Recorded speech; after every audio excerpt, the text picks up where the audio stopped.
안녕하세요. 오늘도 사연살롱을 찾아주셔서 감사합니다. 저는 목동에 사는 40대 초반의 여성이에요. 저의 요즘 낙이 바로 사연살롱을 듣는 건데요. 일하고 쉴 때나 운전하며 들으면 이게 꽤 꿀맛이더라고요. 저는 3살 아들을 키우면서 일하는 싱글맘이에요. 남편과는 몇 달 전 이혼을 했고요. 남편은 음악 연습실 대여를 하면서 기타 레슨을 했는데 솔직히 저희 연애할 때도 그렇게 음악실이 잘 되지는 않았지만 갈수록 점점 더 안 됐어요. 그러니 남편이 버는 돈은 생활비의 3분의 1이 될까 말까였고요.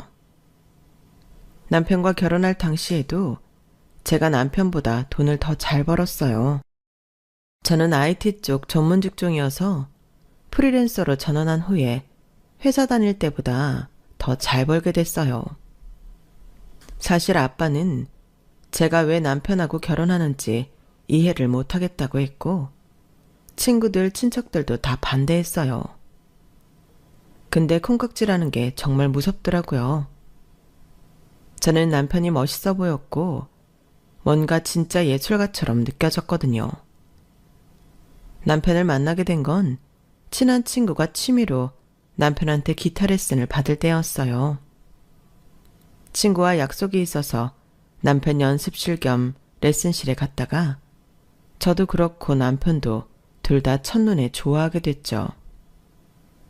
아마 기타 치는 모습에 제가 어떻게 됐었던 것 같아요. 그래서 결혼까지 했네요. 심지어 남편한테 레슨 받았던 친구까지 반대했는데 말이에요. 성우 오빠는 남다른 데가 있잖아. 예술하는 사람이고 그걸 이해해줘야지 무능하다고 보이는 대로 판단하면 안 될 것 같아. 주미야, 제발 네 말이 맞았으면 나도 좋겠다. 그런데 예술한다고 해서 다 김성호처럼 그렇게 살지 않아. 나름 다 돈 잘 벌고 살아. 친구가 그렇게까지 말했지만 제 귀에는 들리지 않았어요. 남편과 저는 그저 서로가 좋아 보여 어쩔 줄 몰랐네요. 오빠, 다른 사람들 하는 말 신경 쓰지 마. 오빠는 기타 치고 있을 때가 제일 멋있어. 다들 주미 너 같으면 얼마나 좋을까? 아니, 세상 사람의 10분의 1. 그것도 아니지.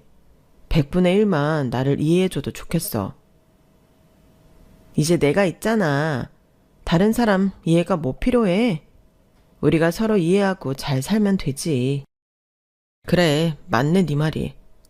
맞아. 내가 주미 너 걱정 안 하게 내 몸 관리는 정말 잘하고 살 자신 있어. 참, 내가 너 들려주려고 연습한 곡 있거든? 이게 운지가 꽤 어렵고 빠른 곡이라서 기술이 필요하거든.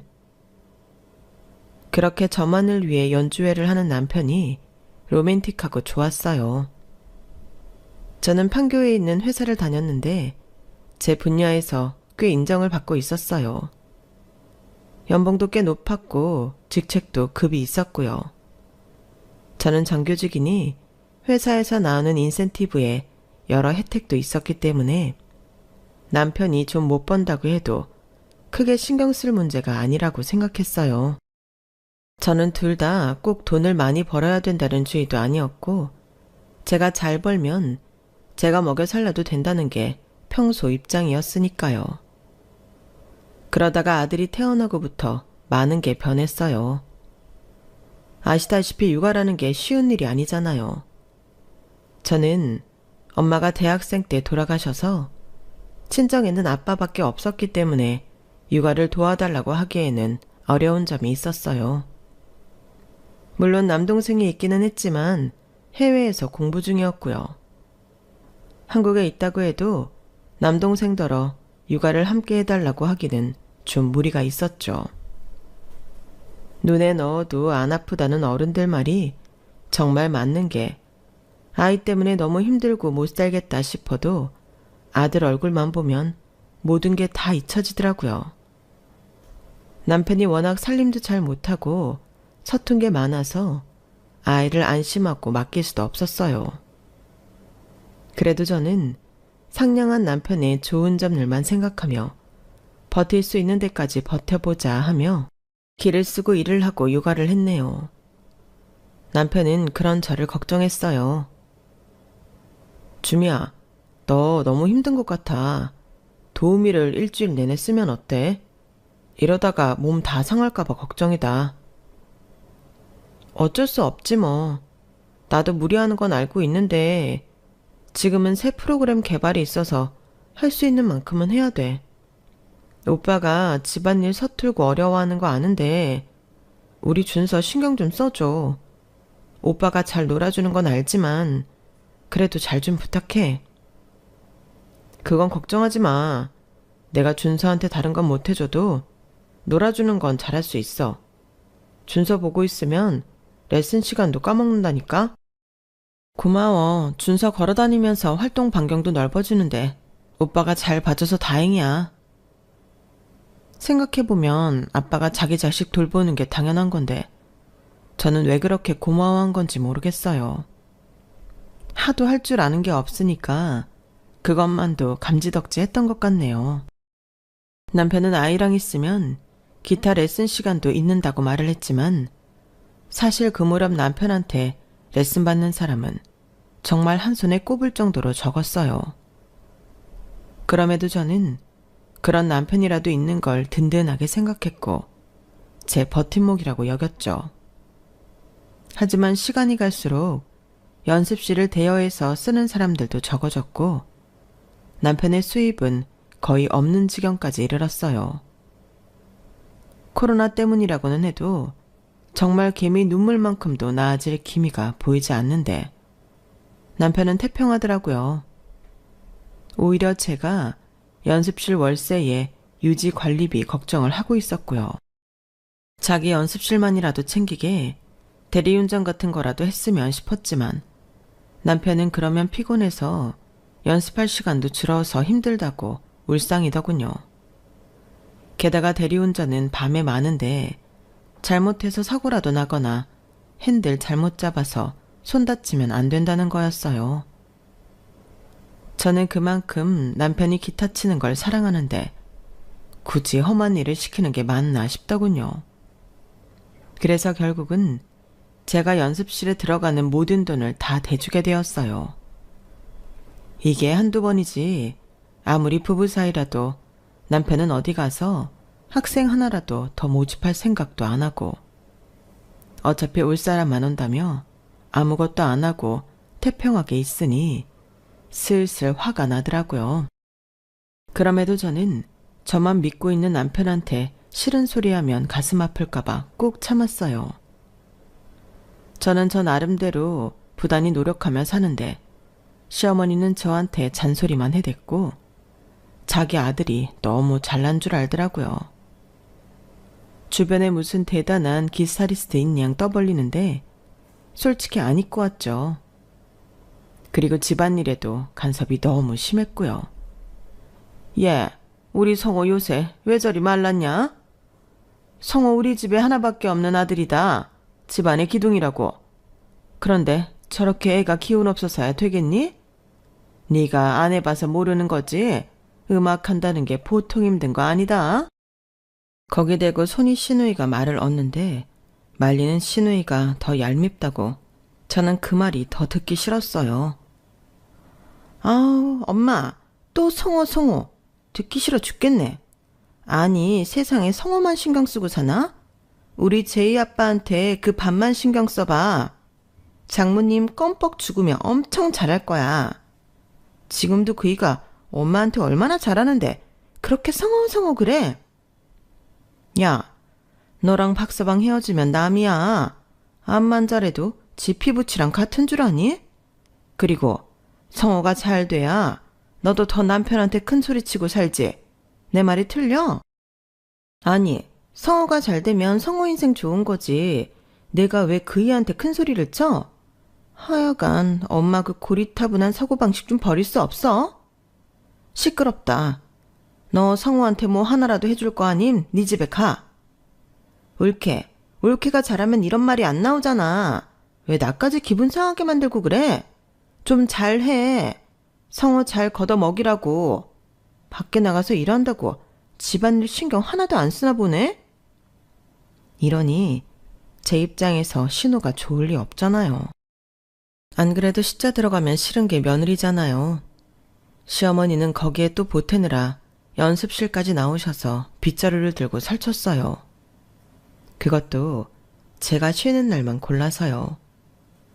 그러니 제가 어떻게 가만히 있겠어요. 나가서 청소하시는 분이 치운 곳을 또 치워야 했어요. 치우는 신용이라도 해야 잔소리를 안 들으니까요. 그 잔소리도 정말 말이 안 됐어요. 무슨 손이 닿지도 않는 천장 구석 같은데 걸레질을 하라고 하질 않나. 갑자기 여름에 쓰지도 않는 전기 히터를 끌고 나와서 그걸 청소하라고 하질 않나. 정도가 심해도 너무 심했어요. 나중에는 저도 참다가 터져서 못하는 건 못한다고 했어요. 어머니, 지금 여름이고 전기 히터 쓸 일도 없잖아요. 요새는 이런 거 분해해서 청소 안 해도 돼요. 괜히 건드려서 고장나면 AS 직원 부르는 비용만 나가니까 제가 알아서 할게요. 안 보이는 데를 더 청결하게 해둬야 되는 거 모르니? 네가 이러니까 성호 일이 잘 안 풀리는 거야. 내 조가 별건 줄 알아? 남편이 있는 곳은 누가 말 안 해도 네가 알아서 깨끗하게 관리하고 남편 먹는 거 신경 쓰고 사람들도 많이 올 수 있게 네 돈이라도 들여서 더 꾸미고 해야 되는 거 아니겠어? 안 그래도 지금 여기 유지비 제가 다 내고 있는데 그런 말씀하시면 저도 섭섭해요. 제가 애쓰는 것도 생각해 주셔야죠. 이렇게 말도 안 되는 일 시키시는 거 저 좀 속상하거든요. 어머니, 왜 항상 제가 쉬는 날만 이 사람 연습실에 나오셔서 이러시는데요? 내가 별뜻 있겠냐? 우리 성호 잘 되라고 하는 거지. 네가 잘해봐. 그래서 우리 성호가 잘 나가고 있어봐. 그럼 내가 이러겠어? 너도 참 너다. 어떻게 내가 하는 걸 이상하게 꼬아서 생각하니? 내가 널 부려먹기라도 한다는 거냐? 그러니까 걱정 마시고 제가 관리하는 대로 좀 두시면 좋겠어요. 저와 시어머니가 신경전을 벌이자 남편은 눈치를 보다가 얼른 끼어들었어요. 이러지 말고 엄마, 오늘은 우리랑 맛있는 거 먹고 들어가요. 어제 새로 등록한 학생이 있거든.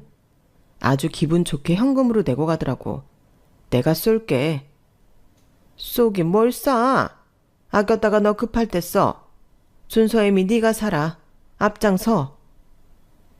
남편은 제 눈치를 보며 미안해서 어쩔 줄 몰랐고 저는 어쩔 수 없이 제 돈으로 시어머니와 함께 불편한 식사자리를 해야 했어요. 이런 일이 정말 비일비재했어요. 제가 밥 사는 게 돈 아까워서가 아니라 감정이 상하는 게 문제였죠. 돈 쓰면서 제가 기분 나빠야 했으니까요. 시어머니는 가족 행사 때고 명절 때고 사람들 모이는 자리마다 제가 내조를 잘못해서 남편 일이 잘 안 된다며 저를 비난하셨어요. 그러면서 남편은 너무 올려치기를 하니 좋은 말도 한두 번이라고 다들 듣기 싫어하는 게 눈에 보였어요. 그런다고 학생들이 더 오거나 연습하러 오는 사람들이 많은 것도 아니었고요. 그럼에도 시어머니는 저한테 자꾸 남편 연습실에 뭘 사다 놓으라고 닥달을 했어요. 그런 날이 계속 지속되었고 남편도 갈수록 제 눈치를 봤어요. 한 번은 회사 프로젝트 때문에 너무 바빠서 휴일에도 출근을 하는데 굳이 남편 레슨도 있는 시간에 저를 부르셔서 연습실 커튼들을 새로 맞추라며 한바탕 난리를 핀 적이 있었어요. 그날은 참다가 나중에 남편한테 한마디 했네요. 나 요즘 프로젝트 때문에 정신 없는데 어머니가 갑자기 불러대시니 솔직히 너무 힘들어. 나 지금 상태 어떤지 오빠도 알잖아. 오빠라도 어머니 좀 말리면 안 돼? 오빠가 아무 말도 안 하니까 더 하시는 것 같아. 알지. 나도 너무 미안한데 엄마가 내가 말한다고 들어야 말이지. 오히려 내가 마누라 편든다고 너한테 더 뭐라고 할까봐 뭐라 하고 싶어도 못하는 거야. 엄마도 내가 얼른 자리 잡고 잘 되기를 바라셔서 저러시는 거니까 조금만 참아줘. 내가 엄마 이렇게 자주 오지는 않게 설득해 볼게. 나를 봐서라도 한 번만 더 참아주라. 내가 꼭 잘 말할게. 알았어. 오빠만 믿을게. 오빠가 중간에서 좀 잘해주라. 남편은 계속 저한테 미안해했고, 그러니 저는 더 이상 남편 보고 뭐라고 할 수 없었어요. 그리고 남편이 뭐라고 했는지는 몰라도 시어머니가 좀 수그러들기는 했어요. 그런데 그 즈음 아빠가 갑자기 폐렴에 걸리면서 병원에 입원을 하게 됐어요. 아니, 갑자기 웬 폐렴이요? 폐렴 걸릴 일이 없는데? 진단이 잘못된 거 아니에요? 제 말에 의사는 노인들은 폐렴에 잘 걸린다며 설명을 했어요. 흡인성 폐렴이라고 음식을 잘못 삼켜서 넘어가도 걸릴 수도 있어요. 아버님의 경우 그렇기는 한데 그동안 몸이 많이 쇠약해져 있었네요.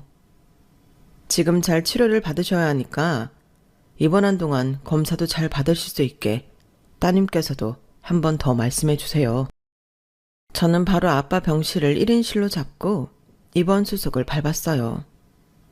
아빠는 이런 걸로 입원까지 안 해도 된다고 계속 고집부리셨고요. 아빠 나이에는 폐렴 제일 조심해야 된대. 그러니까 일단 입원해서 검사부터 받자. 어? 아, 그러지 않아도 된다니까 그러네. 집에서 약 먹으면서 좀 쉬면 낫는다고. 안 된대. 입원해서 검사 다 잘 받아야 된대. 다른 합병증이 발생할 수도 있고. 아빠, 나 두고 먼저 갈 거야? 그럼 나 어떡하라고. 나 생각해서라도 입원해서 검사 좀 받자. 어? 제가 강하게 밀고 나가자 아빠는 어쩔 수 없이 입원하셨어요. 그리고 검사를 받으면서 아빠가 심각한 빈혈과 심장에 문제가 있다는 것까지 알게 됐어요. 그러다가 어느 날 아빠의 상태가 갑자기 나빠졌고 의사는 바로 아빠를 중환자실로 옮겼는데요. 저는 이대로 아빠가 가버릴까봐 너무 떨리고 두려웠어요. 그러다 아빠가 정신이 들어 한시름 놓기는 했는데 그게 아빠와 정상적으로 마지막으로 대화를 하던 날이었어요. 주미야, 내가 아빠 아파트는 너랑 재욱이 반반 나눠주는 걸로 해놓았고 마포에 있는 건물은 네 앞으로 해놓았다. 재욱이는 수원에 있는 건물 주기로 전부터 얘기가 돼 있었어. 근데 주민이가 김서방 말에 흔들릴까봐 걱정되는구나. 아, 됐어. 무슨 재산 얘기를 하고 그래. 얼른 자리에서 일어날 생각을 해야지. 그러지 말고 아빠가 일어나도 이런 건 미리 해둬야 되는 거야. 아무튼 너 김서방 말에 흔들리면 안 된다. 아빠는 왜 그런 말을 해? 오빠가 나한테 뭘 어쩐다고. 아빠가 변호사랑 준비한 게 있으니까 나중에 그거 보면서 변호사랑 상의 잘 해라. 재욱이도 올 테니까 너한테 힘이 돼줄 거야. 아빠가 진작에 너를 지켜줬어야 했는데 미안하구나. 아빠가 나한테 할 만큼 했지. 뭘 그런 말을 해. 얼른 건강해지기나 하세요. 그날의 대화를 끝으로 아빠의 상태는 더더욱 나빠졌고 이틀 후 갑자기 고열이 나더니 그날 밤은 못 넘기시고 저 세상으로 떠나셨어요. 저는 동생한테 연락을 하면서도 계속 울기만 했고 남편은 제가 너무 우니까 어쩔 줄 몰라 했어요. 장인어른 이렇게 가버리실 줄 미처 생각 못하긴 했는데 그래도 주미 너 몸 생각 좀 해. 이렇게 울기만 하다가 무슨 일 나겠다. 주미 너는 장인어른한테 최선을 다했잖아. 우리 준서 대학 갈 때까지 사셔야 된다고 그렇게 말했는데 내가 나 살기 바쁘다고 아빠한테 너무 소홀했던 것 같아. 아빠 도우미 아줌마도 일주일에 이틀만 부르시고 혼자 밥 챙겨 드시다가 이렇게 되신 것 같아. 너무 마음이 아파. 그렇게 죄책감 느끼면 장인어른이 마음 편히 저 세상 가시겠어? 너무 그러지 마. 일단 장례 잘 치르자. 돌아가신 분 잘 가실 수 있게 해드려야지. 알았어. 재우기도 없는데 오빠가 그래도 의지가 된다. 우리가 남이야? 가족이잖아. 근데 주미야, 아버님이 네 앞으로 건물 해놓으셨잖아. 그거 있으니까 아파트 정리하고 처남하고 반씩 나누는 거는 우리 엄마들이면 어때? 엄마가 그동안 나 때문에 마음고생 많이 하셨잖아. 아파트? 그거 재우게 하고 나누라고는 하셨는데 우리 팔지 안 팔지 몰라.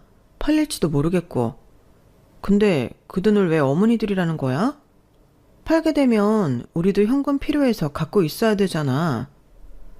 아, 물론 그렇긴 한데 어차피 건물에서 새 나오게 되면 현금 많이 생기니까 아파트 판 돈은 엄마 드려도 되겠다 싶어서. 엄마가 돈 보태서 지금 사는 집 옮기고 싶으시대. 마침 잘 됐잖아. 오빠, 말하는 게 좀 이상하다. 마침 잘 됐다니. 우리 아빠 돌아가셔서 잘 됐다는 거야? 에이, 그럴 리가 있어. 아니야, 오해는 하지 마. 그런 거 아니고 그냥 한번 너한테 의견을 물어보는 거야. 엄마가 그렇게 효도받고 나면 너한테 잔소리도 덜하고 시집살이도 안 시킬 것 같아서. 나도 엄마한테 좋은 일 좀 해보고 그러면 좋잖아. 두루두루 다 좋자고 하는 말이었어. 혹시라도 네가 딴 데 쓸 생각이 있었다면 엄마 드리는 쪽으로 했으면 좋겠다는 거지. 어차피 우리는 건물에서 나오는 것만으로도 충분하지 않겠어? 그게 다 얼마야? 그렇구나. 오빠 말 뜻은 이해했어. 근데 재욱이 온 다음에 오빠랑 변호사랑 재욱이 다 같이 봐야 되니까 그건 알고 있어. 일단 아빠 잘 보내드리자고. 어? 처남하고 다 같이 변호사를 만난다고? 아, 그래? 너도 다 생각하는 게 있었구나. 그래, 일단 장인어른 잘 보내드리자. 남편은 제가 말한 솥뜻은 알지도 못한 채 아주 얼굴빛이 환해져서 조문객한테 적극적으로 인사를 하더군요. 이전하고는 딴 사람이 되어서요. 그리고 장례 치르고 난 후에도 저한테 보약까지 지어주면서 잘 먹고 집에서 좀 쉬라는 거였어요. 제가 건강해야 된다나요? 갑자기 철든 것처럼 행동을 하더라고요. 그러면서도 계속 저한테 동생하고 아파트 팔기로 한 건 어떻게 됐는지 떠보더라고요. 재욱이도 어차피 몇 년 더 미국에서 공부해야 되니까 그냥 파는 것도 나쁘지 않겠다고 하더라고.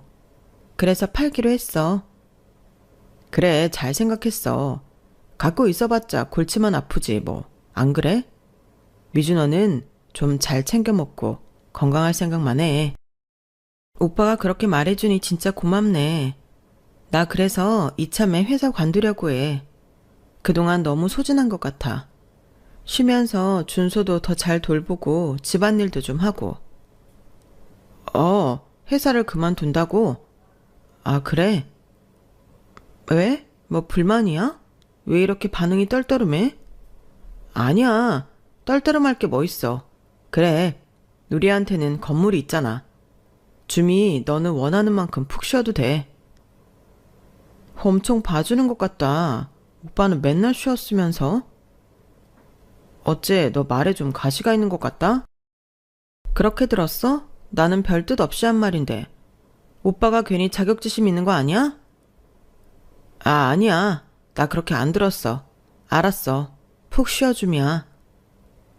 저는 아빠 돌아가시기 전부터 남편한테 꿍꿍이가 있다는 걸 눈치채고 있었어요. 하지만 너무 티를 내면서 남편을 몰아붙이면 어떤 거짓말을 하고 얼버무릴지 몰라 일부러 능척을 떨며 남편이 어떻게 나오는지 지켜봤어요. 그렇게 시간이 흐르고 남편이 고대하고 고대하던 동생과 변호사를 만나는 날이 되었어요. 기대에 가득 찬 표정이었던 남편이 변호사가 하는 말에 완전 표정이 썩는데 진짜 볼만하더라고요. 김성호 씨, 저는 고 이정섭님이 선임한 박성호 변호사입니다. 이정섭님의 유산 문제와 함께 이번에 김성호 씨와 이정섭님 따님인 이주미 씨의 이혼 소송을 맡게 되었습니다. 네? 아니, 앞에 말은 알겠는데 뒤에 이혼이라뇨. 그게 무슨 말이죠? 그러자 동생이 나서서 자료들을 한 뭉치 내놓았어요. 거기는 남편이 웬 남자들하고 재개발 지역을 다니는 사진들이었어요. 그리고 계좌 거래 내역도 있었고요. 매영, 아니 김성호 당신이 몰래 신혼집 담보 잡혀서 그 돈으로 재개발 지역 투기했다가 망했잖아. 그래놓고 사채 얻어다 쓰고 그 돈 감당 안 되니까 누나 도장하고 신분증 몰래 빼돌려서 또 빚지고, 그거 우리 누나한테 다 덤탱이 씌우려고 한 거 아빠가 몰래 조사해서 자료 다 모아놨거든. 나도 그 얘기 듣고 얼마나 열불나는 줄 알아? 그러니 아빠는 어떠셨을까? 아빠가 그렇게 갑자기 아파서 돌아가신 거 당신 때문에 스트레스 받아서 그랬을 거야, 이 나쁜 자식아. 아니, 그게 아니에요. 아니야, 처남. 뭔가 잘못한 거야. 오해야, 오해. 김성호 씨, 사채 빌려준 곳 사장한테도 다 확인했고 이 사진 쪽 사람들한테 당신이 투기했다는 거 다 확인받았어요. 그러니까 이제 여기에 서명하시죠. 그러면 바로 이혼 성립되고요. 나중에 소송 관련을 다시 알려드리겠습니다. 아, 안 돼. 안 돼. 이렇게는 못 헤어져. 나 이럴 수는 없어. 이러면 내 인생 끝이라고. 내가 그 아파트 돈이랑 건물 그것 때문에 얼마나 배알이 꼴리는 거 참고 살았는데 이럴 수는 없어. 그 말을 듣고 저도 끼어들었어요. 맞아, 오빠 그랬더라. 아빠가 조사 의뢰한 흥신소가 일을 되게 잘해서 말이야. 오빠가 어머니랑 말하는 것도 다 녹음했더라고. 저는 그러면서 녹음을 들려줬어요. 그래서 사돈만 죽으면 그 돈 다 우리 거 된다는 거지? 이제 그때가 온 거지? 맞아, 엄마. 그러니까 주민 좀 그만 갈고. 저러다가 나랑 별거 한다는 말 나올까봐 겁나 죽겠어. 아우, 돈도 버는 애가 너무 짜게 놀고 나한테 명품 뭐 하나 제대로 사줘본 적 없잖니? 너무 얄미워서 그랬지 뭐. 그래도 조금만 참자고. 장인어른 병원에서 오늘 내일 한다니까 내가 먼저 건물부터 부동산에 내놔 볼게. 그걸 들은 남편은 얼굴이 창백해지더니 결국 그 자리에서 무릎을 꿇고 싹싹 빌었어요. 미안해 주미야. 내가 잠깐 어떻게 됐었나 봐. 하도 돈도 못 벌고 그게 짜증나고 답답해서 그것 때문에 일을 저지른 것 같아. 잘못했어. 이렇게 빌게. 어? 한 번만 용서해 주라. 하지만 남편의 검은 속내를 알게 된 저는 이미 오만정이 다 떨어졌고 남편의 얼굴을 쳐다보는 것도 싫었어요. 용서 같은 소리 하네. 웃기지 말고 당장 좀 꺼질래? 네 낯짝 쳐다도 보기 싫으니까. 그러지 마 주미야. 너답지 않게. 너야말로 이제 와서 이러지 말고 네 잘난 엄마랑 평생 어디 가서 또 다른 여자 등쳐먹을 생각하면서 살아봐. 물론 끝은 안 좋을 거다. 저희가 자리를 뜨려는데 남편은 제 옷자락을 잡았고 그걸 본 남동생이 열받아 한 대 치려는 순간 옆에서 변호사가 말렸어요. 참으세요. 참는 게 이기는 겁니다. 이런 사람들 이런 것도 문제 삼아서 돈 뜯어내려고 할 겁니다. 소송에서도 자기네 유리하게 써먹을 거고요. 그러니까 더 큰 일을 위해 참으세요. 그 말을 듣자 남편은 얼굴이 완전히 일그러져서 그 자리에서 머리를 쥐어뜯으며 비명을 질러댔어요. 내 건물, 내 돈, 억울해. 언제부터 그게 자기 건물이고 자기 돈이었다고 저렇게 말을 하나요? 저는 그런 남편을 보며 어이가 없었고 한편으로는 저런 본 모습을 전혀 몰랐던 제 자신의 바보 같음을 탓했어요. 그 후로 남편은 시어머니와 함께 찾아와 자기들이 잘못했다며 손이 발휘되도록 빌었지만 저는 받아주지 않았어요. 억지로 집에 들여오려고 했을 땐 동생이 경찰을 불러 쫓아내기까지 했고요. 저는 일단 집에서 저와 아들 짐을 다 빼서 아빠가 살던 아파트로 옮겼어요.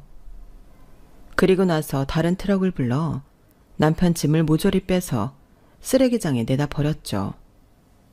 집도 원래 거의 제 돈으로 산 거나 다름없었던 걸 공동 명의로 해줬더니 저 몰래 대출받고 거의 깡통을 만들어놨잖아요. 남편이 제가 자기 짐을 버렸다며 따지길래 한마디 했네요. 네가 나한테 그런 걸로 뭐라고 할 자격이나 있어? 능력이 없으면 사람 됨됨이라도 됐어야지. 정말 한심하기 짝이 없는 인간이라는 걸 그동안 몰랐다는 게 가슴 터지도록 원통하다. 다시는 보지 말자. 내 눈앞에 나타나면 그날 진짜 너는 끝인 줄 알아. 미안해 줌이야. 근데 나 진짜 어디 갈 데가 없어서 그러는데, 아니 장인 어른이 주신 아파트 안 팔렸으면 내가 잠깐 들어가서 살면 안 될까? 내가 정말 갈 데가 없어서 그래. 엄마 집에 내 방이 없잖아. 지금 누나 와 있다고 엄마가 나 오지 말래. 하, 그렇게 아들 하시더니 그런 엄마한테도 버림받았네. 그리고 우리 아빠가 준 아파트? 거기를 네가 뭔데 들어가? 네가 다른 꿍꿍이 있는 거 모를 줄 알아? 그런 식으로 은근슬쩍 거기 눌러붙어서 이혼도 안 해볼 심산인 거잖아. 너 나한테 다 들켰어. 잔머리 굴리지 마. 그러게 인생을 잘 살았어야지. 그리고 마지막으로 이렇게 덧붙였어요. 이 집 곧 팔릴 거야. 원래도 거의 내 돈 들여 산 거잖아. 근데 네가 장난까지 쳤잖아? 그러니까 이 집에 대한 네 지분은 하나도 없는 거야. 알겠어? 주미야, 내가 진짜 잘못했어. 내가 바보였어. 나 한 번만 살려주라. 어? 남편은 자기가 정신 차렸다며 싹싹 빌었지만 저는 끄덕도 하지 않았어요. 시어머니도 저한테 몇 차례나 전화를 해서 제발 다시 생각해달라고 울며 불며 난리를 쳤지만 시어머니라는 인간도 소름이 끼쳤죠. 이보세요 할머니. 그렇게 아들 하더니 이제 아들도 내치셨던데요. 그러면서 저희 집 돈은 갖고 싶은가 봐요. 대개 아들하고는 이제 우리 집 아무 상관없으니까 꿈 깨세요. 당신이 나한테 어떻게 했는데 나한테 한 번이나 고마워했어? 우리 준서 한 번이나 돌봐줬어? 아무것도 한 것 없으면서 어떻게 끝까지 나한테 뜯어내려고만 하지? 철면피 같으니라고. 야, 그래도 내가 준서 할민데 너 그렇게까지 할 건 뭐냐? 사람이 살면서 이런 일도 있고 저런 일도 있지. 너도 살다 보면 알게 될 거다. 그러니 그만 화 풀어라. 어? 그렇게 화 오래 갖고 있는 거 너한테 안 좋은 거야. 이제 그만하고 성호랑 다시 화해해. 아니면 나라도 너희 그 아파트에라도 들어가게 해다오. 저는 시어머니를 정말 용서할 수 없었어요. 여러분이라면 용서가 됐을까요? 저는 지금도 시어머니 생각하면 울분이 차올라요. 남편도 물론이고요. 그렇게 저희는 이혼하고 완전히 갈라서기로 했고요. 우리 아들하고 그런 집하고 엮이는 건 아이 장래는 물론이고 정서상으로도 문제가 있을 것 같아 아예 만나지 않기로 결정했어요. 그렇게 저와 남편의 이혼 소송은 제가 승소를 했고 양육권도 제가 갖게 되었죠. 그 뒤로 저는 아들과 함께 아빠가 남겨주신 아파트에서 살기로 했어요. 남동생도 그러라고 했고요. 그리고 아빠가 저희 둘에게 공동으로 남겨주신 아파트는 전세를 줬네요. 저처럼 이혼하고 혼자 아이 둘을 키우는 엄마인데 그분 사연도 참 만만치 않아서 동병상련의 마음이 생겼다고 할까요? 제가 시세보다 조금 더 싸게 해서 기본 계약 연수도 더 길게 해서 계약했어요. 동생도 찬성했고요. 세입자분이 우리한테 고맙다고 선물까지 보내고 그러는데 좋은 일을 한다는 게 이런 기분인가 싶어 뿌듯하더라고요. 선물 때문이 아니라 저희가 정말 힘든 사람 편의를 봐줬다는 게 기분 좋았어요. 저와 아들은 동생의 권유로 미국에서 한동안 살아보려고 해요. 거기서 아들 학교도 다니며 영어는 저절로 잘하지 않겠어요? 동생이 거기서 공부하며 결혼해서 살고 있어서 그런지 마음이 좀 놓이는 것도 있고요. 요즘은 어디를 가나 한국인이 많잖아요. 동생이 있는 미국 동부는 말할 것도 없이 한국인도 많고 한 번쯤 살아볼 만한 곳인 것 같아 그렇게 하기로 했어요. 저는 이혼 소송을 하면서부터 한동안 프리랜서로 일을 했는데 미국에 가서 제가 일하는 쪽으로 공부를 더 할까 싶은 마음도 있네요. 어떻게 될지는 저도 모르지만요.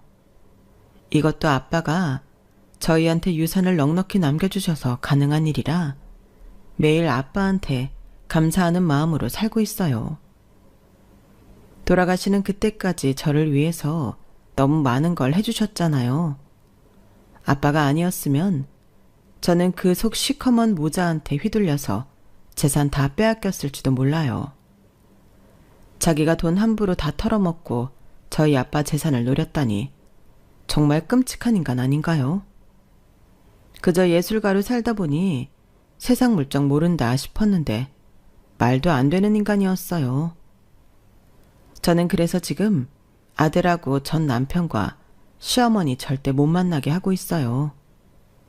그 인간들하고 연락이 완전히 끊기 위해 미국에 가는 것도 있어요.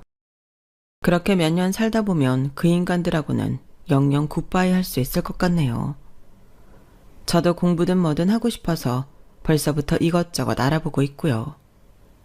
물론 전처럼 저를 혹사하면서까지 일을 하지는 않을 거고요. 그렇게 사는 게 크게 의미가 없다는 걸 이번에 아주 절실히 깨달았거든요. 자칫 남 좋은 일만 시키겠더라고요. 저는 인생 한번 즐겨보지 못하고요. 그래서 삶을 즐겁게 살면서 말 그대로 워라밸을 맞추며 살아보려고 해요. 미국에서는 그게 가능할 수도 있을 것 같고요. 뭐 잘은 모르겠지만 해보면 알게 되겠죠. 그래서 저는 아들과 함께 몇 달 후 미국에 갈 예정이에요. 지금 차근차근 준비하고 있고요. 이제는 제 아들 하나 잘 키우고 제 몸 건강히 즐겁게 사는 거 그것만 생각하며 살려고 해요. 그럼 지금까지 저의 긴 이야기 들어주셔서 감사해요. 들어주신 모든 분들도 건강하시고 매일매일 행복하세요. 여러분, 사연 댓글에 응원과 현명한 조언 부탁드려요. 좋아요와 구독은 저에게 큰 힘이 됩니다. 오늘도 좋은 일 가득하세요.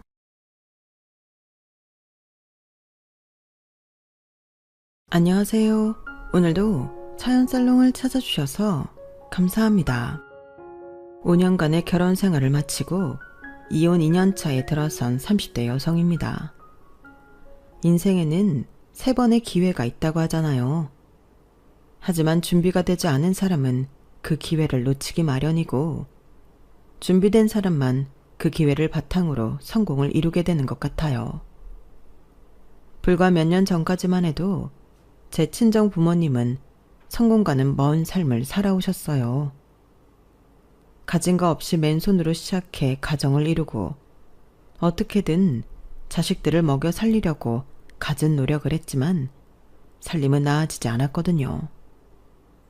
자식으로서 곁에서 지켜보면서 안타까울 때가 한두 번이 아니었어요. 누구보다 열심히 사는 분들인데 옆에서 조금만 도와주면 금방 일어설 것 같은데 매번 돈 때문에 좀처럼 일어서지 못하시는 게 그렇게 안쓰럽더라고요. 하지만 노력은 배신하지 않는다고 결국엔 당신들 손으로 성공을 하셔서 얼마나 기쁜지 모르겠어요. 그런데 말이죠. 모든 성공에는 꼭 무임승차하려는 인간들이 나타나기 마련이잖아요. 저희 집의 경우에도 그랬어요. 제 부모님 가게가 대박이 나자마자 숟가락 하나 들고 달려든 인간이 있었거든요. 바로 제 남편이었죠. 장인 장모 알기를 발가락에 낀 때만도 못하게 생각하던 인간이 영광의 순간을 자기가 가로채려는 걸 보니 정말 참아줄 수가 없더라고요. 그래서 지난 5년간 참았던 울분으로 인생 복수를 해주었답니다. 결혼한 지 2년이 되는 지금까지도 그때 일을 생각하면 속이 뻥 뚫리는 것 같다니까요. 그럼 지금부터 제 사연을 들려드리겠습니다. 어릴 때부터 저는 넉넉한 환경에서 살아본 적이 없어요. 저희 집은 늘 쪼들리고 살았거든요. 저희 부모님은 단돈 25만 원으로 결혼 생활을 시작하셨어요. 당시 저희 아빠는 연극을 하셨는데 극단에서 받는 한 달 월급이 50만 원도 안 됐거든요. 그나마도 관객이 들었을 때나 그렇고 관객이 없을 때는 수익금의 일부를 단원이 나눠 갖는 거라서 10만 원도 안 되는 급여를 받는 달도 있고 그 이상을 받는 달도 있었는데 결혼을 하게 된 그 달은 25만 원이 통장에 들어오던 달이었던 거죠. 애지중지 키운 막내딸이 돈 없는 무명 배우랑 결혼을 하겠다고 하자 제 외가에서는 반대가 심했대요. 오죽하면 외할아버지가 엄마를 집에 가둬두고 집 밖에 못 나가게 했을까요? 그런데 사람 마음이 그렇잖아요. 못하게 하면 더 끈덕지게 하고 싶은 거. 저희 부모님도 그랬어요. 마치 무대 위 로미오와 줄리엣이 된 것처럼 더 서로를 그리워하고 애정을 키워나갔거든요. 그러다 결국 엄마가 집을 탈출해 아빠 월세방으로 도망쳐오면서 두 분의 역사는 시작됐어요. 당연히 외가에서는 외할아버지를 비롯해 외삼촌들까지 아빠가 일하는 극단에 찾아와 난리를 치셨죠. 무대에 올라야 하는 아빠 얼굴을 족사발을 만들어 놓기도 했어요. 그러자 참다 못한 엄마가 외가에 달려가 단판을 지었죠. 앞으로 친정엔 절대 손 안 벌릴 테니까 딸 하나 죽었다고 생각하시라고요. 그렇게 부모 형제와 절연을 한 엄마는 아빠한테 청혼을 했어요. 당시 아빠 수중에 있던 돈은 25만 원에 불과했는데도 엄마는 상관없다며 혼인신고를 하자고 했죠. 사랑 외에는 아무것도 없었던 부모님한테 같은 극단 동료들은 조촐한 결혼식을 열어주었어요. 무대 의상을 개조해 만든 웨딩드레스와 객석에서부터 이어지는 버진로드. 청춘이라서 가능했던 결혼식이었죠. 하지만 무대 위에서 결혼식을 했던 아빠는 얼마 뒤 무대를 떠날 수밖에 없었어요. 엄마가 저를 가지셨거든요. 자식이 태어나는데 대학생 용돈밖에 안 되는 돈을 받으며 연극을 지킬 수는 없었을 거예요. 연극 무대에 서면서 자연스레 습득한 목공 기술 덕분에 아빠는 금방 취직을 할 수 있었어요.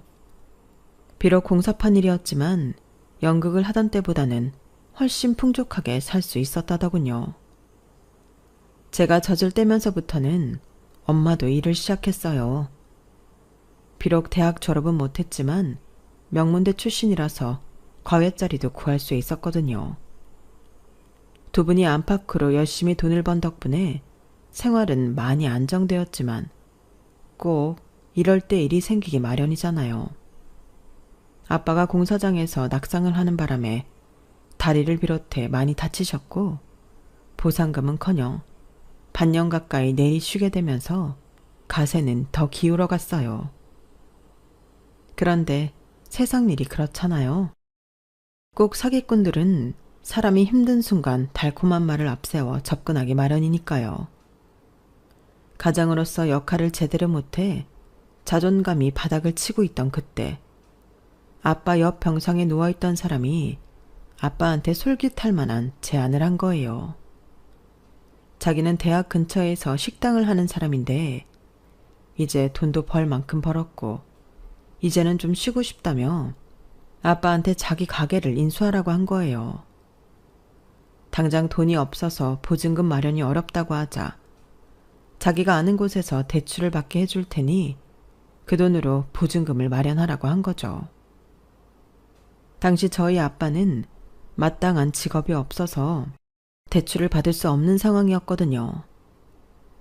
나머지 보증금은 장사해서 천천히 갚아. 나도 젊을 때 지겹게 고생을 해본 놈이라 그쪽 사정 뻔히 아는데 없는 돈 만들어 오라고 할 수는 없잖아. 주방이랑 호리모들한테는 그쪽이 내 조카라고 얘기해 둘 테니 많이들 도와줄 거야. 나도 그 자리에서 돈 벌어 자식들 대학 공부까지 다 시키고 작지만 건물 하나 샀으니 젊은이도 열심히 벌어서 자식한테 부끄럽지 않은 부모가 되라고. 감사합니다, 어르신. 세상 물정 모르는 아빠는 그 말을 곧이곧대로 믿었고 그 아저씨가 알려준 곳에서 대출 받았어요. 그리고 그 돈은 보증금의 일부라는 명목으로 옆 병상 아저씨 손으로 들어갔죠.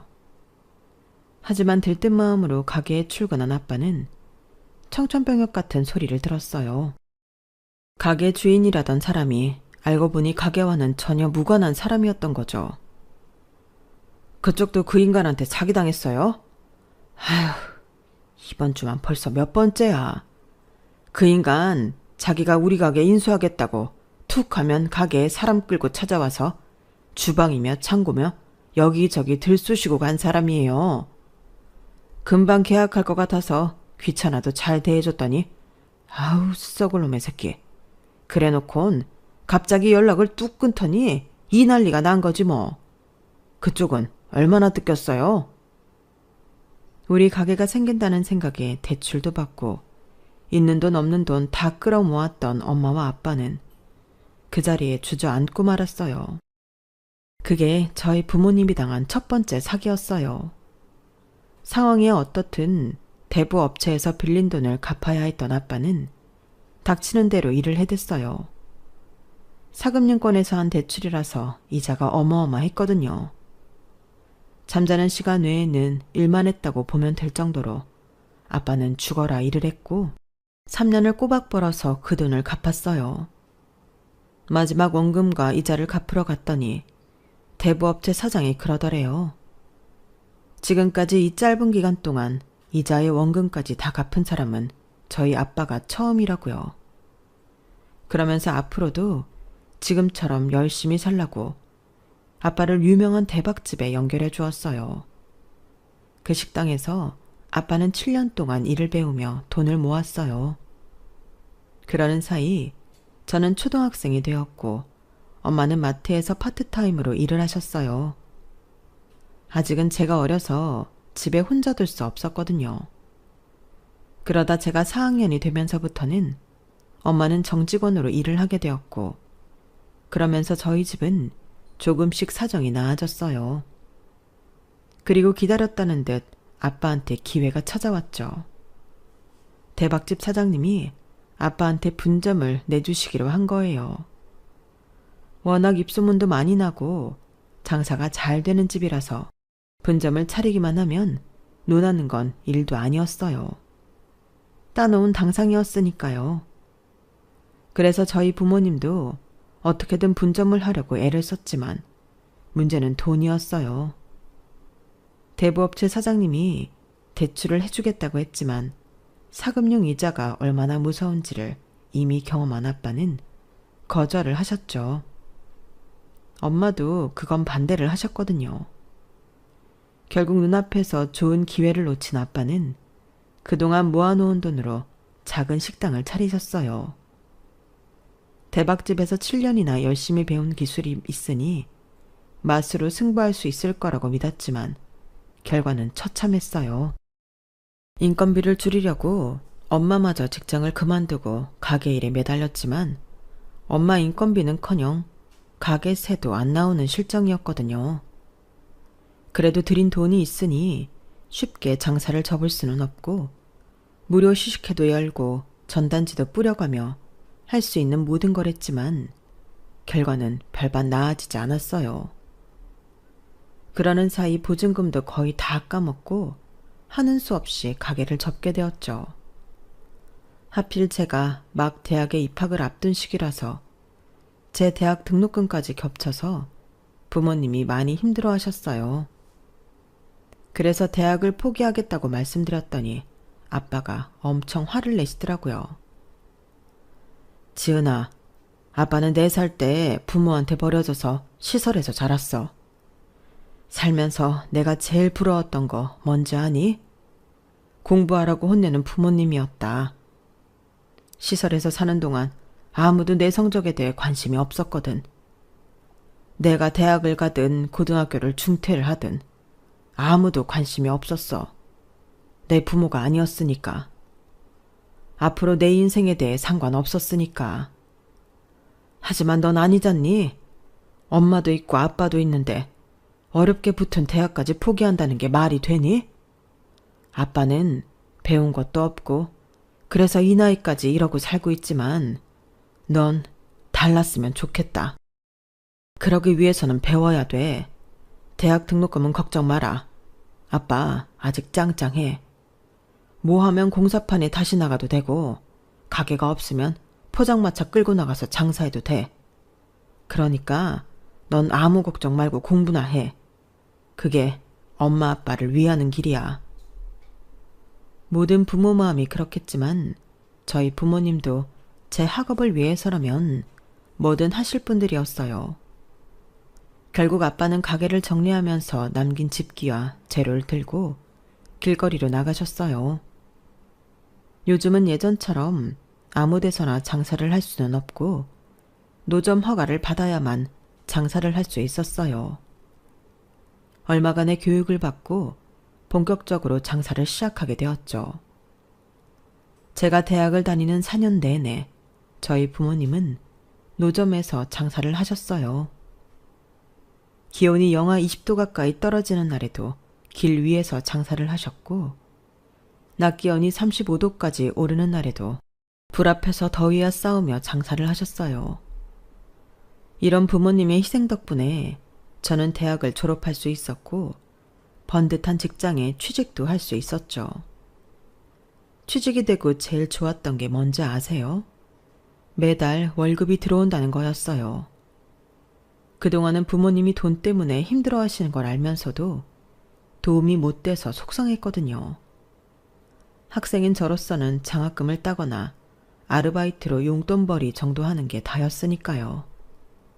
하지만 이제는 당당히 제 손으로 돈을 벌 수 있고 가사에 보탬이 될 수 있으니 얼마나 좋아요. 물론 회사 생활은 정말 힘들었지만요. 직장 생활을 하면서 동기랑 선후배들이 월급으로 해외여행을 가고 명품 백을 사들 때 저는 열심히 적금을 들었어요. 길 위에서 장사하시는 부모님께 번듯한 가게를 얻어드리고 싶었거든요. 8년간의 직장생활 끝에 어느 정도 돈이 모이자 부모님께 만기 적금이 된 통장을 내밀었어요. 모자라는 건 내가 대출받아 드릴게요. 이제 길에서 고생 그만하시고 가게에서 장사하세요. 제 딴엔 내심 뿌듯해하며 한 말이었는데 아빠가 대뜸 그러시는 거예요. 이 녀석아, 그걸 왜 네가 걱정해? 가게를 차리든 길에서 장사를 하든 그건 엄마랑 내가 결정할 일이야. 세상에 어느 부모가 아침잠 못 자고 툭하면 야근해서 번 자식 돈을 쉽게 받을 수가 있겠냐. 가게는 우리가 알아서 할 테니까 이건 네 결혼 자금으로나 써. 끝내 아빠는 제 돈을 받지 않으셨어요. 그 바람에 오로지 부모님 가게 차려드릴 생각으로 8년 동안 죽어라 돈을 모았던 저는 한동안 허탈한 마음이 가시지 않더라고요. 돈을 모을 줄만 알았지 써본 적이 없던 저는 그 많은 돈을 그저 은행에 넣어두고 있었어요. 그런데 선배 하나가 하루는 그러는 거예요. 어머 미쳤어. 그걸 은행에 뭐하러 넣어둬. 이제도 얼마 안 되는데. 이참에 지은 씨도 투자를 좀 해봐. 요즘 코인이나 주식으로 돈 버는 사람 많잖아. 남들은 투자할 돈이 없어서 못하는데 손에 돈을 쥐고도 안 하면 바보지. 내가 잘 아는 투자자가 하나 있는데 소개해 줄게. 아니요, 됐어요. 저는 그런 거에 관심도 없고 잘할 자신도 없어요. 잘못해서 힘들게 번 돈 날리느니 그냥 은행에 넣어둘래요. 지은 씨, 내가 꼭 투자를 하라고 그 사람을 소개해 준 건 아니야. 자기도 이제 나이가 꽤 찼는데 슬슬 연애도 하고 결혼 생각도 해야 할 거 아냐?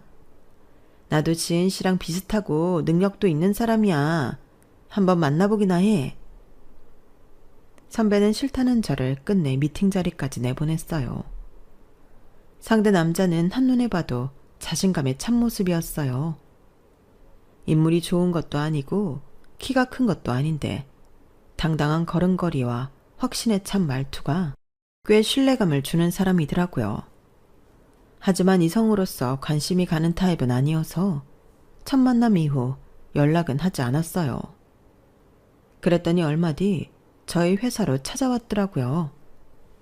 말로는 퇴근길에 회사 앞을 지나다가 들렀다고 하는데 딱 보면 모르나요? 일부러 온 게 분명했죠. 딱히 반갑거나 하지는 않았지만 그래도 저희 회사까지 와준 성의가 고마워서 제가 저녁을 사겠다고 했어요. 그런데 이 사람이 저를 꽤나 비싸 보이는 이태리 레스토랑으로 데려가지 뭐예요. 그런 데는 한 번도 가본 적이 없는 터라 메뉴판을 받아든 순간부터 머리가 아찔해졌어요. 그런데 제가 걱정할 겨를도 없이 자기가 알아서 주문을 해주더라고요. 그리고는 차에 두고 온 게 있다며 잠깐 밖으로 나갔어요. 기다리는 동안 저는 좀 전에 주문한 음식값을 계산해 보기로 했어요. 아무래도 제가 대접을 하기로 했는데 이런 식당은 얼마나 나올지 가늠이 안 됐거든요. 웨이터를 불러 메뉴판을 다시 받아 가격을 봤는데 세상에 1인 코스 금액이 27만 원이지 뭐예요. 거기다 서비스 요금 및 부가세는 별도였고요. 순간 눈탱이 맞았다는 생각에 기분이 확 나빠졌어요. 그런데 그때 마침 남자가 테이블로 돌아온 거예요. 그리고는 제 앞에 커다란 쇼핑백을 내밀더군요. 해외 출장 갔다가 하나 샀어요. 지은 씨한테 잘 어울릴 것 같아서요. 별거 아니니까 받아주세요. 평소 같으면 끝까지 사양하고 안 받았을 텐데 생각지도 않게 저녁값으로 50만 원이 넘는 돈을 쓰게 된 참이라 당당하게 받았어요. 이거라도 받고 오늘 날린 밥값을 챙겨야겠다 싶었죠. 코스 요리는 에피타이저부터 디저트까지 뭐 하나 빠질 것 없이 맛있었어요. 돈 있는 사람들은 이런 밥을 먹는구나 생각하니 평생 외식도 제대로 못하고 살아온 부모님 생각이 나더라고요. 언제 날 잡아서 여기에 부모님을 모시고 와야겠다 생각했죠. 그렇게 저녁을 잘 먹고 계산을 하려는데 이미 계산이 됐다는 거예요. 알고 보니 잠깐 밖에 나갔다 오면서 남자가 미리 계산을 해둔 거였죠. 순간 제 손에 들린 쇼핑백이 부담스럽게 느껴졌어요. 이럴 줄 알았으면 끝까지 안 받겠다고 하는 건데 이제 와서 당신이 밥값 냈으니 이건 안 받겠다고 할 수도 없고 난감했죠. 그래서 다음엔 내가 식사 대접을 하겠다고 했어요. 그랬더니 대뜸 휴대폰을 꺼내더니 그러는 거예요. 다음이면 정확히 언제죠? 혹시라도 지은 씨 마음이 바뀔지 모르니까 이 자리에서 정해요. 언제가 편하세요? 솔직히 반은 진심, 반은 빈말이었는데 이렇게 집요하게 따지고 들어오니 날짜를 정하지 않을 수가 없었어요. 그래서 다음 주 금요일 저녁을 같이 하기로 했죠. 집에 돌아와 쇼핑백을 열어보니 백이더라고요. 사이즈도 들고 다니기에 적당하고 바느질도 탄탄한 것 같아서 마음에 들었어요. 무엇보다 가방이 가죽인 것 같더라고요. 그동안 직장 생활을 하면서 입사할 때 샀던 가방 하나로 지금껏 버티고 있었는데 잘 됐다 싶었죠. 안 그래도 가방을 하나 새로 살까 했었거든요. 그때까지만 해도 질 좋은 가죽 가방을 하나 얻었다 생각하고 말았는데 이게 그냥 가방이 아니더라고요. 다음날 남자가 사준 가방을 들고 출근을 했더니 여직원들이 달려와 제 가방을 보고 감탄을 하는 거예요. 선배, 이거 어디서 샀어요? 아직 우리나라에 안 들어왔을 텐데? 야, 지은 씨 돈 많이 벌었나 보네. 이 비싼 걸 어떻게 살 생각을 다 했대? 다른 사람도 아니고 구두쇠 지은 씨가 말이야. 다들 왜 그래요? 이 가방이 좋은 거예요? 제 말에 저를 둘러싸고 있던 여직원들이 눈을 휘둥그레 뜨곤 인상을 팍 썼어요.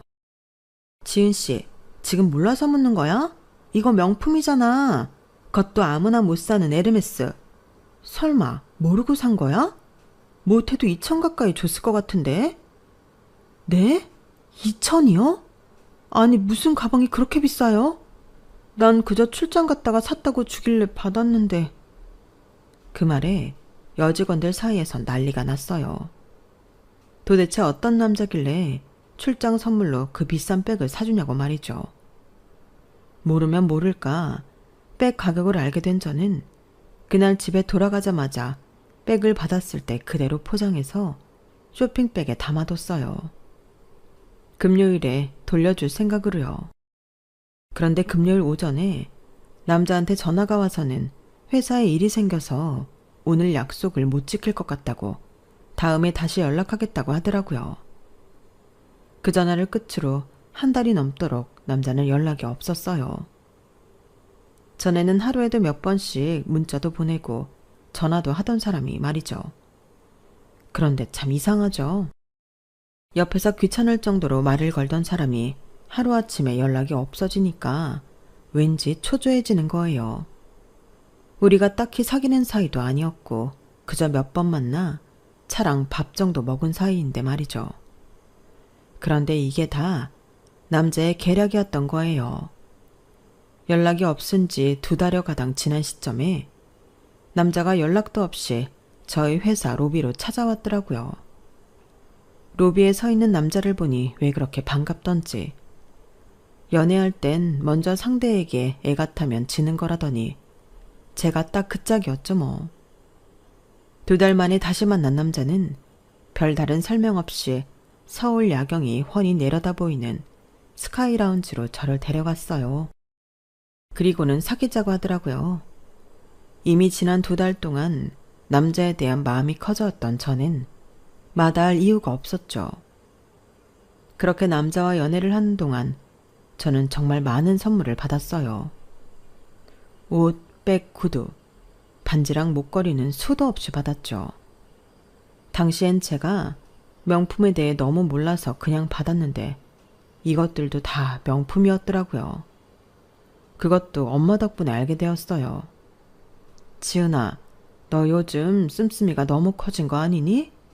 네 방에 명품 백이며 화장품, 액세서리들이 왜 그렇게 많아? 한두 푼 하는 것들도 아니던데. 엄마, 그거 비싼 거야? 난 선물 받은 거라서 가격은 몰랐지. 얘는 아무리 몰라도 그렇지 딱 보면 모르니? 네 손목에 찬 그 시계만 해도 1,000만 원이 넘는 건데 도대체 누구야? 누군데 너한테 이런 비싼 물건들을 사준 거냐고. 세상엔 공짜는 없는 법이야.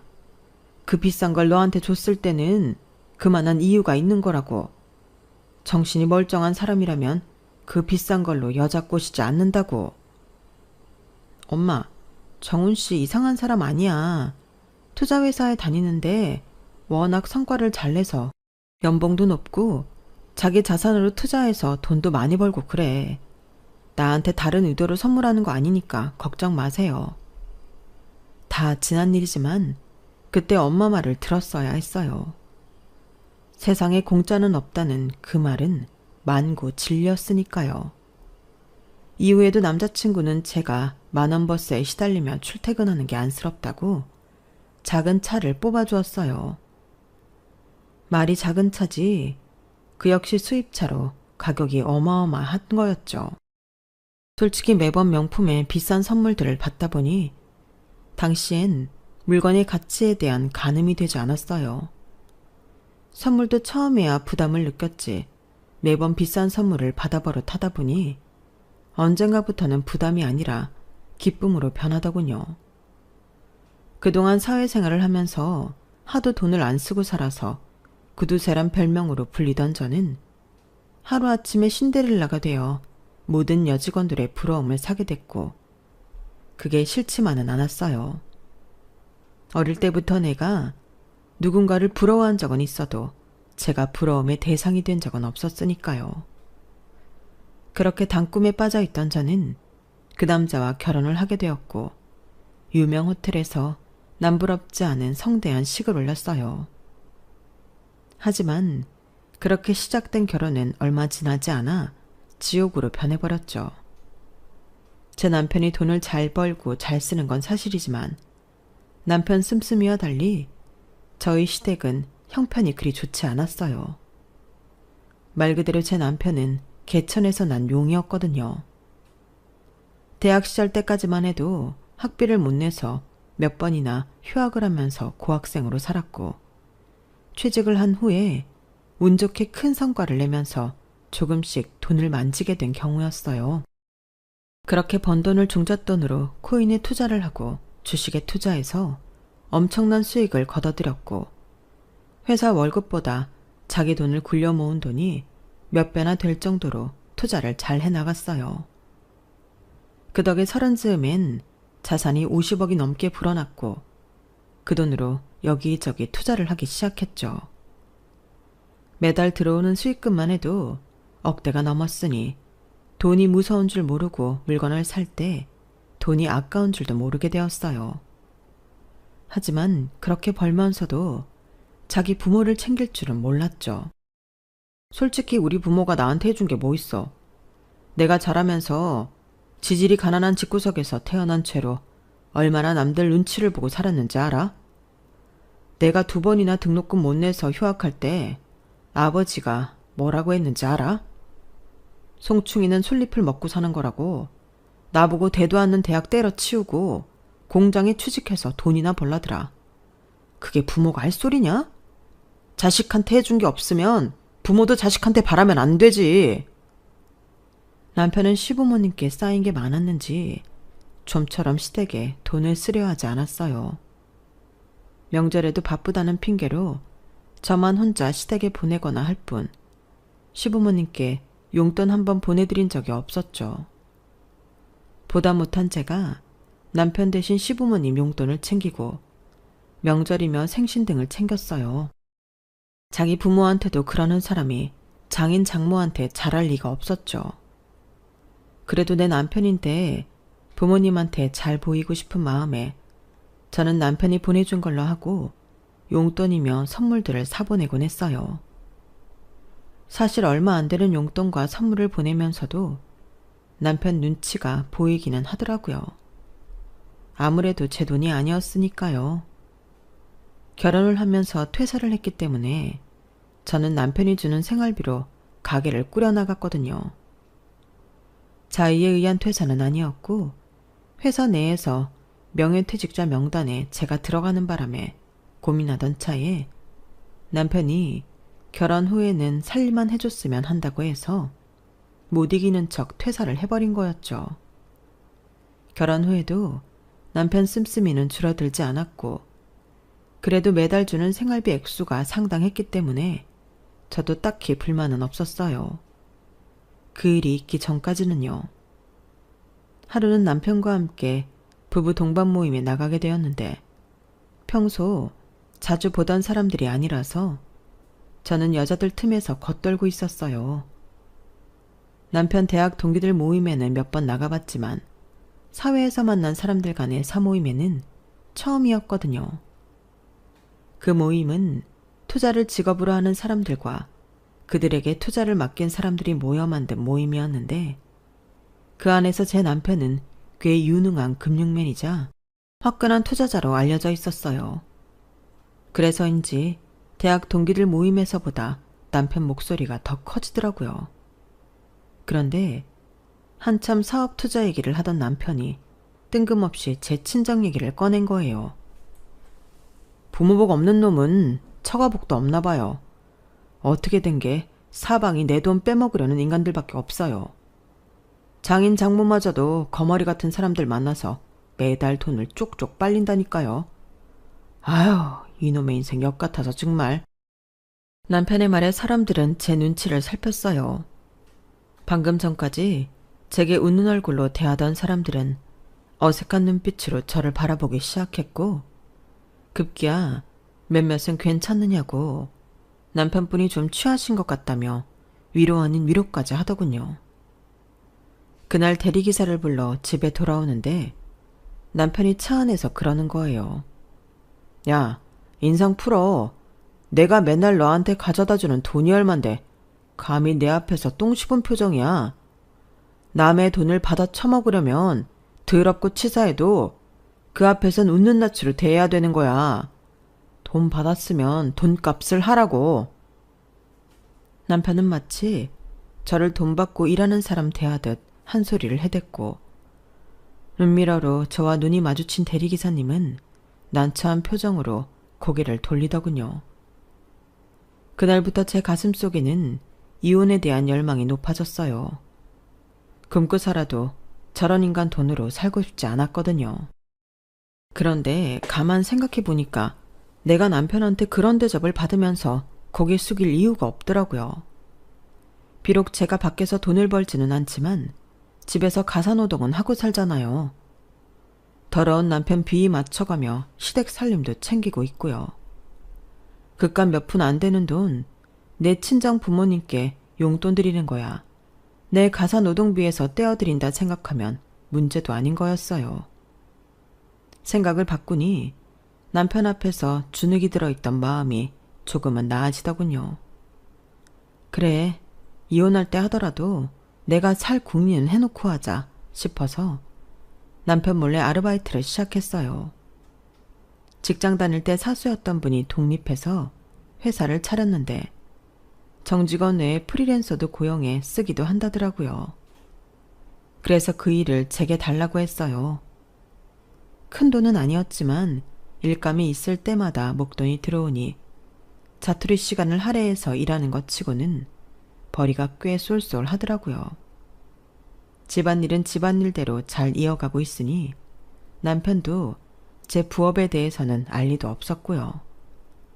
그러던 차에 부모님이 오랜 노상장사를 끝내고 가게를 차리게 되셨어요.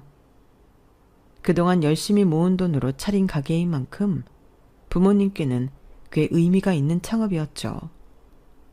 그래서 결혼 전에 제가 가지고 있던 돈과 제가 부업으로 번 돈을 보태드렸더니 이번에도 거절을 하시더라고요. 이거 그냥 드리는 거 아니에요. 내 나름의 투자라고요. 저 그이랑 조만간 이혼할지 몰라요. 이미 마음은 정했는데 아직 시기를 못 정했을 뿐이라고요. 그러니까 이 돈 투자금으로 받아주세요. 저 나중에 이혼하고 정말 돈이 필요할 때 그때 회수할 테니까요. 자식이 이혼을 준비하고 있다는 말에 아무렇지 않을 부모는 없을 거예요. 하지만 저희 부모님도 제 남편이 어떤 인간인지 대충은 알고 계신 터라 딱히 반대는 안 하시더라고요. 어렵게 시작한 제 부모님 가게는 생각보다 일찍 입소문이 나기 시작했어요. 미식가로 유명한 연예인이 저희 부모님 가게에 다녀갔는데 그분이 SNS에 남긴 사진을 보고 사람들이 많이들 찾아주셨거든요. 남들은 유명 블로거나 인플루언서한테 돈을 주고 홍보를 한다는데 저희 부모님 가게의 경우는 운때가 따랐는지 돈 한 푼 안 들이고 제대로 홍보를 한 셈이었죠. 그동안 몇 번의 실패를 거듭했던 부모님은 이번이 인생의 마지막 기회라는 생각으로 아무리 손님이 늘어도 재료와 서비스의 질을 유지하려고 노력하셨고 그 노력은 오히려 대박 가게로 거듭나는 계기가 되었어요. 가게 문을 연 지 2년도 안 돼서 가게를 확장하게 되었고 배달 주문까지 받게 되었거든요. 그동안 노상에서 장사를 하면서 산전수전을 다 겪으신 부모님은 마지막으로 찾아온 기회를 놓치지 않고 꽉 잡았어요. 덕분에 창업 3년 만에 새 들어갔던 건물까지 인수하게 되셨죠. 저희 부모님이 승승장구하는 사이 장인 장모를 자기 돈 빨아먹는 거머리라고 흉보던 남편은 내리막을 걷게 되었어요. 투자했던 돈은 여기저기서 깨지고 날아가 버렸고 회사 내에서는 연달은 투자 실패와 업무 과실로 결국 잘리고 만 거예요. 그런데도 정신 못 차리고 한창 벌 때처럼 해픈 씀씀이를 자랑하더니 끝내 은행권에서 최후 독총장까지 날아오게 되었어요. 이제는 더 이상 자신이 감당하기 어려운 상태가 되자 남편이 뭐라는 줄 아세요? 저보고 시댁에 가서 돈 좀 빌려오라는 거예요. 나보고 당신 부모님한테 돈을 빌려오라고? 당신 제정신이야? 무슨 염치로 자기 부모님께 손을 벌려? 그동안 당신이 부모님을 부모 취급이나 했어? 돈 잘 벌 땐 그렇게 무시하고 발길도 끊고 살던 사람이 돈 떨어지니까 자기 부모를 찾는 게 말이 되냐고. 난 못해. 난 못 가니까 당신이 가든 말든 알아서 해. 야, 그동안 네가 내 돈 가져다 줬잖아. 네가 우리 부모님한테 용돈이다 뭐다 퍼다 준 돈 다 내가 피땀 흘려 번 돈이야. 네가 퍼다 나른 돈 다시 찾아오라는데 무슨 말이 많아. 잔말 말고 가서 5천 해와. 당장 이번 달 이자 안 내면 이 집 날아간다고. 그래, 내가 퍼다 나른 돈 당신 돈이라는 거 인정해. 근데 그간 어머님 아버님께 드린 돈 5천은커녕 500도 안 돼. 그나마도 당신한테 온갖 욕 얻어먹어가면서 가져다 준 돈이라고. 근데 뭘 다시 찾아오래. 그렇게 돈이 궁하면 그동안 당신이 명품 떠안겨준 사람들한테나 받아오라고. 벼룩도 낯짝이 있지. 자기 부모한테 용돈 몇 푼 드리고는 5천을 받아오라뇨. 그동안 남들한테는 한 병에 몇백만 원씩 하는 와인도 턱턱 안기고 수백 수천짜리 명품이며 골프채까지 쉽게 건네놓고는 왜 엉뚱한 데서 돈을 받아오래요? 말도 안 되는 소리죠. 결국 남편은 제 소유의 수입차를 팔아 은행 이자를 막았어요. 그리고 얼마 뒤 엄마한테 전화가 온 거예요. 제 남편이 벌써 며칠째 사람들을 끌고 와 장사 방해를 한다고요. 가봤더니 아주 가관도 아니더라고요. 저희 부모님 가게가 마치 제 가게인 것처럼 투자자들한테 큰 소리를 치고 있는 거예요. 웃기는 건 밖에 사람들이 줄까지 서 있는데 지가 뭐라고 사람들을 끌고 들어와선 홀을 비워달라는 둥, 테스트용으로 각 메뉴마다 만들어 오라는 둥 꿀값을 떨고 있더라고요. 엄마 말로는 벌써 며칠째 장사를 방해하며 이러고 있다고 하더군요. 그 때문에 손님들 사이에선 실랑이도 벌어지고 왜 줄도 안 선 사람을 먼저 들여보내냐고 항의도 많이 하고 했나 봐요. 그렇게 장사를 방해해놓고 돈이라도 내고 갔으면 말도 안 해요. 메뉴란 메뉴는 다 시켜놓고는 실컷 처먹고 돈도 안 내고 갔다는 거예요. 언제는 내 부모를 지 돈 빨아먹는 거머리라고 하더니 이제는 뭐라는 줄 아세요? 저희 부모님이 자기 동업자랍니다. 이 가게가 자기가 투자해서 차린 거라고 거짓말까지 하는데 와, 정말 철판으로 얼굴을 두른 철면피가 따로 없더라고요. 한창 거품을 물어가며 투자자들 앞에서 일장 연설을 하던 남편은 저를 보자 반갑게 손까지 흔들더라고요. 그 모습을 보니 이때다 싶었어요. 저 인간이 나를 필요로 하는 이 순간이야말로 제대로 복수할 수 있는 기회다 싶었죠. 그래서 경찰에 신고했어요. 무전 취식자 좀 잡아가라고요. 잠시 뒤 신고를 받고 경찰관 2명이 식당으로 들어왔길래 지난 며칠간 남편이 사람을 끌고 와 무전 취식을 한 내역서랑 CCTV 동영상을 증거로 제출했어요. 그리고 남편은 그 자리에서 경찰 손에 끌려가고 말았죠. 파출소에 끌려간 남편은 거기서도 고래고래 소리를 치며 내가 누군 줄 아냐는 둥, 내가 자산이 얼만지 아냐는 둥, 이제는 있지도 않은 돈을 자랑하며 큰 소리를 쳐댔어요. 참고인으로 출석한 저는 그간 정황을 설명했고 경찰은 가족 간의 일이니 집안에서 처리하라는 말을 하더라고요. 가족이요? 저 사람한테 제 부모님은 가족이 아니에요. 남들 앞에서 지 돈 빼먹는 거머리라고 하는 놈인데 무슨 가족이에요. 그리고 저 사람은 제 부모 가게랑 아무런 관련 없는 사람이에요. 그런데 거기서 투자자들을 상대로 자기 멋대로 제 부모님 가게를 두고 프랜차이즈 사업을 할 거란 둥 사기를 치는데 어떻게 가만히 보고만 있겠어요? 피해자가 나올 게 뻔한데. 이래도 가족 일이라고 집에서 해결하라고 하실 건가요? 피해자가 나와야 그때서야 수사에 착수하실 거냐고요. 저 사람은 잠재적 사기꾼이라고요. 남편을 따라와 파출소에 와 있던 투자자들은 제 말에 두 눈이 커졌어요. 그러고는 남편한테 어떻게 된 일이냐고 따져댔죠. 당연히 남편은 그 유들유들한 혓바닥으로 거짓말을 쏟아냈고 결국 저희 아빠가 파출소까지 찾아와 자기는 분점을 낼 생각이 없고 사위와는 그 일로 단 한 번도 상의한 적 없으며 창업해서 지금까지 남편 자금은 단 한 푼도 받은 적이 없다고 설명하셨어요. 그제야 투자자들은 제 남편을 사기로 고소하겠다고 하더군요. 그날 그 자리에 있던 사람들 외에도 남편한테 속아 프랜차이즈 사업에 투자를 하기로 했던 사람들까지 소송에 참여하면서 남편은 법정에 서게 되었어요. 그 사이 저는 남편한테 이혼 소송을 제기했고 여러 건의 재판으로 정신이 없던 남편은 의외로 손쉽게 이혼 서류에 사인을 해주더군요. 그렇게 저는 남편과 이혼을 하게 됐고 현재는 재취업에 성공해 직장인으로 살고 있어요. 제가 남편과 살았던 5년은 어쩌면 물질에 눈이 어두워 멍청한 선택을 한 제 잘못 때문인지도 모르겠어요. 돈이라는 게 한순간에 사람 눈을 멀게 할 수 있다는 걸 그때는 몰랐거든요. 하루하루 내 손으로 땀 흘리며 일하며 번 돈이야말로 진정한 결실인데 말이죠. 남편은 저와 이혼 이후에도 여러 건의 소송으로 현재 수감 생활을 하고 있다고 하더군요.